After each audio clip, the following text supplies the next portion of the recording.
అలా రూపాయిని ఆలోచించి ఖర్చు పెడుతున్నాం, రూపాయిని ఆలోచించి సేకరించుకుంటా ఉన్నాం మేము.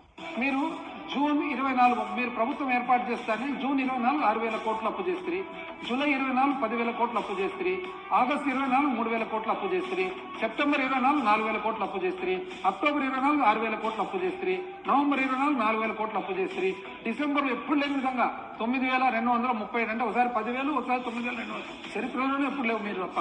మళ్ళీ ఫిబ్రవరిలో 7,000 కోట్లు అప్పు చేస్తుంది, ఆ తర్వాత మళ్ళా ఈ ఫిబ్రవరి మళ్ళీ 5,820 కోట్లు చేస్తుంది, మళ్ళీ మార్చిలో 3,600 కోట్లు చేస్తుంది, మళ్ళీ మార్చిలో ఇంకోసారి 4,548 కోట్లు చేస్తుంది, ఏప్రిల్లో ఈ సంవత్సరం 5,750 కోట్లు చేస్తుంది, మేలో 6,822 కోట్లు చేస్తుంది, జూన్లో 7,000 కోట్లు చేస్తుంది, జూలైలో మళ్ళీ జూన్లో 10వ తారీఖు అంటే జూన్ 3వ తారీఖు 7,000, జూన్ 10వ తారీఖు వారానికే మళ్ళీ 7,000 చేస్తుంది. ఏం చేసినారు ఈ డబ్బులంతా? టీడీపీ పార్టీలో ఉన్న నాయకులకు ఇది నా సవాల్. ఇప్పుడు బుగ్గన గారు చెప్పిన ఈ లెక్కలు తప్పుడు లెక్కలు అని ప్రూఫ్లతో నిరూపించే దమ్ము ఎవరికైనా ఉందా?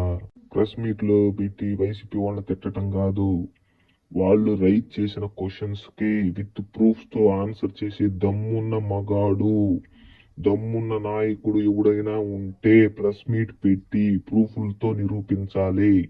మేము ఇన్ని అప్పులు చేయలేదు, మేము సంపద సృష్టిస్తున్నాము, మేము ఎటువంటి అప్పులు చేయలేదని దమ్మున్నవాడు, దమ్మున్న నాయకుడు ఎవడన్నా ఉంటే బస్తీ మే సవాల్, ప్రెస్ మీట్ పెట్టి ప్రూవ్ చేయండి.